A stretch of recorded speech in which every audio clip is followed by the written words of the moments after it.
ನಮಸ್ತೆ ಮಿತ್ರರೇ. ಮೂಲಂಗಿ ಹೇಳಿದರೆ ತುಂಬ ಮಂದಿಗೆ ಇಷ್ಟ ಇಲ್ಲ, ಈವನ್ ನನಗೂ ಸಹ ಇಷ್ಟ ಇಲ್ಲ. ಆದರೆ ಅದರಲ್ಲಿ ಅನೇಕ ಆಯುರ್ವೇದಿಕ್ ಅಂಶಗಳಿವೆ.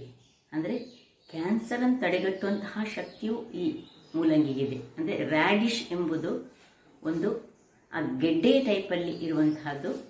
ಹಾಗಿರುವಾಗ ಸ್ವಲ್ಪ ಅದಕ್ಕೆ ಸ್ಮೆಲ್, ಅಂದರೆ ಅದರ ಒಂದು ರಾ ಸ್ಮೆಲ್ ನಮಗೆ ಖುಷಿ ಆಗೋದಿಲ್ಲ.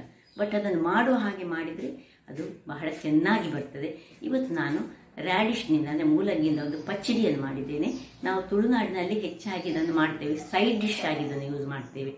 ಹಾಗಿರುವಾಗ ಇವತ್ತು ನಾನು ಈ ಮಾಡುವಂತಹ ರ್ಯಾಡಿಶ್ನ ಪಚ್ಚಡಿ ಅಂದರೆ ಮೂಲಂಗಿಯ ಪಚ್ಚಡಿಯನ್ನು ಹೇಗೆ ಮಾಡುವುದು ಎಂದು ನೋಡುವ ಮೊದಲು ಯಾರೆಲ್ಲ ನನ್ನ ಚಾನಲನ್ನು ನೋಡ್ತಿದ್ದೀರಿ, ಯಾರೆಲ್ಲ ಇನ್ನೂ ಸಬ್ಸ್ಕ್ರೈಬ್ ಮಾಡಿಲ್ಲ, ದಯವಿಟ್ಟು ಸಬ್ಸ್ಕ್ರೈಬ್ ಮಾಡಿ ಪೂರ್ತಿ ವಿಡಿಯೋ ನೋಡಿ ಅಂತ ಹೇಳುತ್ತಾ ಬನ್ನಿ ಅಡಿಗೆ ಮನೆಗೆ ಹೋಗೋಣ.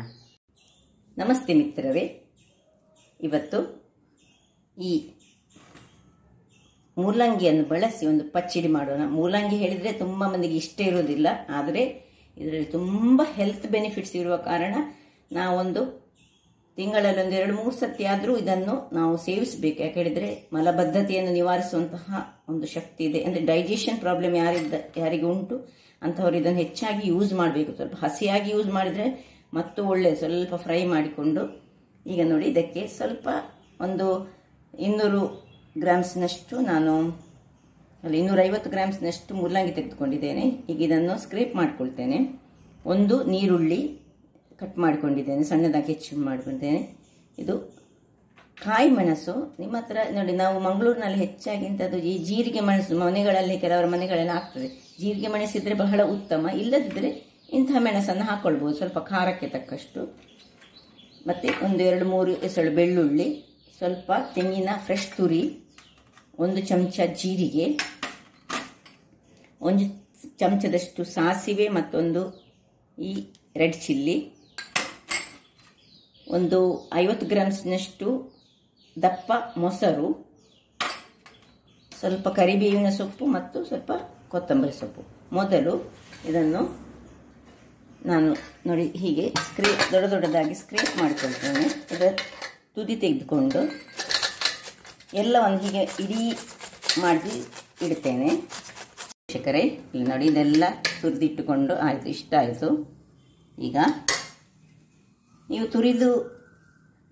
ತುರಿಲಿಕ್ಕೆ ಆಗದಿದ್ದರೆ ನೀವು ಕಟ್ ಸಹ ಮಾಡಿಕೊಳ್ಬೋದು. ಇದನ್ನು ಹೀಗೆ ತುರಿದ್ರೆ ಬಹಳ ಒಳ್ಳೆಯದಾಗ್ತದೆ. ಈಗ ಇಲ್ಲಿ ಒಂದು ಗ್ಯಾಸನ್ನು ಉರಿಸಿಕೊಂಡು ಇದಕ್ಕೊಂದು ಒಗ್ಗರಣೆ ರೆಡಿ ಮಾಡಿಕೊಳ್ಳೋಣ.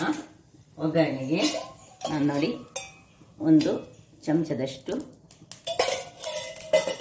ತೆಂಗಿನ ಎಣ್ಣೆ ಹಾಕಿದ್ದೀನಿ. ಆಮೇಲೆ ಅದು ಬಿಸಿ ಆಗುವಾಗ ಸಾಸಿವೆ ಬಿಸಿ ಆಗುವಾಗ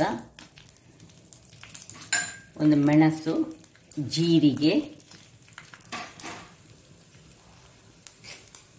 ಕರಿಬೇವಿನ ಸೊಪ್ಪು ಇಷ್ಟನ್ನು ಹಾಕಿ ಇದನ್ನು ರೆಡಿ ಮಾಡಿಟ್ಕೊಳ್ಳೋಣ. ಇದು ಕೊನೆಗೆ ಹಾಕೊಳ್ಳಿಕ್ಕೆ ನೋಡಿ, ಸಾಸಿವೆ ಸಿಡಿದ ಕೂಡಲೇ ನಾನು ಆಫ್ ಮಾಡಿಕೊಡ್ತಿದ್ದೇನೆ. ಇಲ್ಲಿ ಅದು ಹಾಗೆ ಇರಲಿ. ಇಲ್ಲಿ ಇನ್ನೊಂದು ಬಾಣಲೆಯಲ್ಲಿ ಸ್ವಲ್ಪ ಎಣ್ಣೆಯನ್ನು ಹಾಕ್ಕೊಂಡು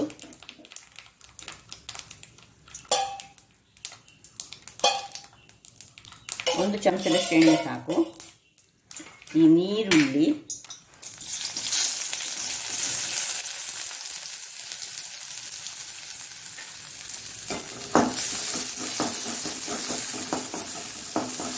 ಸ್ವಲ್ಪ ಫ್ರೈ ಆಗುವಾಗ ಈ ಹೆಚ್ಚಿಟ್ಟಂತಹ ಅಂದರೆ ತುರಿದಿಟ್ಟಂತಹ ಈ ಮುಲ್ಲಂಗಿಯನ್ನು ಇದರಲ್ಲಿ ಹಾಕ್ಕೊಳ್ತೇನೆ. ನಾನು ಹಾಕ್ಕೊಂಡು ಒಳ್ಳೆ ಹಸಿ ವಾಸನೆ ಹೋಗುವ ತನಕ ನಾವು ಇದನ್ನು ಹುರಿಬೇಕು. ಈಗ ಇದಕ್ಕೆ ಸ್ವಲ್ಪ ನಾನು ಉಪ್ಪನ್ನು ಸಹ ಹಾಕ್ಕೊಳ್ತೇನೆ. ವೀಕ್ಷಕರೇ ನೋಡಿ, ಹೀಗೆ ಸ್ವಲ್ಪ ಅದು ಬಾಡಬೇಕು ಮತ್ತು ಅದರ ಹಸಿ ವಾಸನೆ ಹೋಗುವಾಗ ಸ್ವಲ್ಪ ಉಪ್ಪನ್ನು ಹಾಕ್ಕೊಳ್ತಿದ್ದೇನೆ ನಾನು. ಹೆಚ್ಚು ಹಾಕಲಿಕ್ಕೆ ಹೋಗಬೇಡಿ, ಯಾಕಂದರೆ ಮೂಲಂಗಿಗೆ ಹೆಚ್ಚು ಉಪ್ಪು ಹಾಕ್ಕೊಂಡ್ರೆ ಸ್ವಲ್ಪ ಬೇಗ ಉಪ್ಪು ಹೆಚ್ಚಾಗ್ತದೆ. ನೋಡಿಕೊಂಡು ಹಾಕೊಳ್ಳೋಣ. ಮತ್ತೆ ಬೇಕಿದ್ರೆ ಸೇರಿಸ್ಕೊಳ್ಬೋದು. ಇಷ್ಟು ಹಸಿ ವಾಸನೆ ಹೋಗುವಾಗ ಇದನ್ನು ಆಫ್ ಮಾಡಿಕೊಂಡು ನಾವು ತಣ್ಣಗಾಗಲಿಕ್ಕೆ ಬಿಡಬೇಕು. ವೀಕ್ಷಕರೇ ನೋಡಿ, ಇದೀಗ ತಣ್ಣಗಾಗಿದೆ. ಈಗ ಇದನ್ನು ಒಂದು ಮಿಕ್ಸಿ ಜಾರಿಗೆ ಹಾಕೋ ಮೊದಲು ಇದಕ್ಕೆ ಏನೆಲ್ಲ ಸೇರಿಸಬೇಕು ನೋಡಿ. ನಾನು ಕಾಯಿ ಮೆಣಸು ಸಹ ನೀವು ಬೇಕಿದ್ರೆ ಕಾಯಿ ಮೆಣಸು ಹಾಕ್ಬೋದು. ನಾನು ಜೀರಿಗೆ ಮೆಣಸು ಹಾಕೊಂಡಿದ್ದೇನೆ. ಮತ್ತೆ ಬೆಳ್ಳುಳ್ಳಿ, ತೆಂಗಿನ ತುರಿ, ಮತ್ತೆ ಈ ಒಂದು ಕೊತ್ತಂಬರಿ ಸೊಪ್ಪಿನ ದಂಟನ್ನು ಸಹ ನಾನು ಇದರೊಟ್ಟಿಗೆ ಹಾಕೊಂಡು ಈಗ ಇದನ್ನೆಲ್ಲ ಮಿಕ್ಸ್ ಮಾಡಿ ಇದರಲ್ಲಿ ಹಾಕೊಳ್ತಿದ್ದೇನೆ. ಇದರಲ್ಲಿ ಹಾಕಿ ಮೊಸರನ್ನು ಹಾಕ್ಕೊಳ್ತಿದ್ದೇನೆ ನೋಡಿ. ಇದಕ್ಕೆ ಮೊಸರನ್ನು ಹಾಕೊಂಡು ಆಲ್ರೆಡಿ ನಮ್ಮ ಮೂಲಂಗಿಯಲ್ಲಿ ಉಪ್ಪಿದೆ. ಈಗ ಖಾರಕ್ಕೆ ತಕ್ಕಷ್ಟು ನೀವು ಈ ಮೆಣಸನ್ನು ಹಾಕೊಳ್ಬೇಕು. ನಿಮ್ಗೆ ಎಷ್ಟು ಮೆಣಸು ಬೇಕೋ ಅಷ್ಟು ಮೆಣಸು ಹಾಕಿದ್ರೆ ಆಯಿತು. ಈಗ ಎಲ್ಲವನ್ನೊಂದು ಗ್ರೈಂಡ್ ಮಾಡ್ಕೊಂಡು ತರ್ತೇನೆ ನಾನು. ವೀಕ್ಷಕರೇ ನೋಡಿ, ಹೀಗೆ ಇಷ್ಟು ತರಿಯಾಗಿ ರುಬ್ಬಿಕೊಳ್ಬಿರೋದು. ನಾನು ತುಂಬ ಹೆಚ್ಚು ಹಾಕಿ ಸ್ವಲ್ಪ ನನ್ನ ಮಿಕ್ಸಿಯಿಂದ ಒಂದು ಸ್ವಲ್ಪ ಹೊರಗೆ ಹಾರಿತ್ತು ಸಹ ನೋಡಿ. ನೀವು ಸ್ವಲ್ಪವೇ ಹಾಕ್ಕೊಂಡು ತರಿಯಾಗಿ ರುಬ್ಬಿಕೊಂಡು ಹೀಗೆ ಮಾಡಿ. ಇದಕ್ಕೆ ಇನ್ನು ಸ್ವಲ್ಪ ಮೊಸರನ್ನು ಸೇರಿಸ್ಕೊಳ್ಬೇಕು. ಬೇಕಿದ್ದರೆ ನಿಮ್ಗೆ ಬೇಡದಿದ್ದರೆ ಹೀಗೆ ಸಹ ತಿನ್ಬೋದು, ಅಥವಾ ಇದಕ್ಕೆ ಸ್ವಲ್ಪ ಮೊಸರನ್ನು ಸೇರಿಸಿ ಈಗ ಒಂದು ಒಗ್ಗರಣೆ ನಾವು ಮಾಡಿಟ್ಟಿದ್ದೇವೆ ಅಲ್ವಾ, ಅದು ತಣ್ಣಗಾದ ಮೇಲೆ ನಾವೀಗ ಹಾಕ್ಕೊಳ್ತಿದ್ದೇವೆ ಇದಕ್ಕೆ ಒಗ್ಗರಣೆಯನ್ನು ನೋಡಿ. ನಾನು ಇದಕ್ಕೆ ಸ್ವಲ್ಪ ಇನ್ನೂ ಮೊಸರನ್ನು ಸೇರಿಸ್ತೇನೆ. ಒಟ್ಟು 100 ಗ್ರಾಮ್ಸ್ನಷ್ಟು ಮೊಸರು, ಒಂದು 250 ಗ್ರಾಮ್ಸ್ನಷ್ಟು ಈ ಮೂಲಂಗಿ. ಇದಕ್ಕೆ ನೋಡಿ, ಇದು ಸೈಡ್ ಡಿಶ್ ಆಗಿ ಯೂಸ್ ಮಾಡುವಂಥದ್ದು ನೋಡಿ. ಇಲ್ಲಿ ಈ ನಾವು ಮೊದಲೇ ತಯಾರಿಸಿದಂತಹ ಒಗ್ಗರಣೆಯನ್ನು ಇದಕ್ಕೆ ಹಾಕೊಳ್ಳೋಣ. ರುಚಿಯಾದ ಕರಾವಳಿ ಶೈಲಿಯ ಮೂಲಂಗಿಯ ಪಚ್ಚಡಿ ರೆಡಿ ಆಯಿತು. ನೋಡಿದ್ರಲ್ಲ ವೀಕ್ಷಕರೇ, ಊಟಕ್ಕಂತೂ ಸೂಪರ್ ಆಗಿರ್ತದೆ. ಸ್ವಲ್ಪ ಹುಳಿ ಮಜ್ಜಿಗೆ ಆದರೆ ಇನ್ನೂ ಸಹ ಬಹಳ, ಹುಳಿ ಮೊಸರಾದರೆ ಸ್ವಲ್ಪ ಇನ್ನೂ ಸಹ ಚೆನ್ನಾಗಿ ಬರ್ತದೆ. ಹಾಗಿರುವಾಗ ನನ್ನ ಈ ಕುಕಿಂಗ್ ಚಾನಲ್ ನಿಮಗೆ ಇಷ್ಟ ಆದರೆ ಬೋಳೂರು ಸುವರ್ಣ ಚಾನಲನ್ನು ಲೈಕ್ ಮಾಡಿ, ಶೇರ್ ಮಾಡಿ ಹಾಗೂ ಸಬ್ಸ್ಕ್ರೈಬ್ ಮಾಡಿ ಹಾಗೂ ನನ್ನ ಇನ್ಸ್ಟಾಗ್ರಾಮ್ ಪೇಜನ್ನು ಫಾಲೋ ಮಾಡಿ. ಧನ್ಯವಾದಗಳು.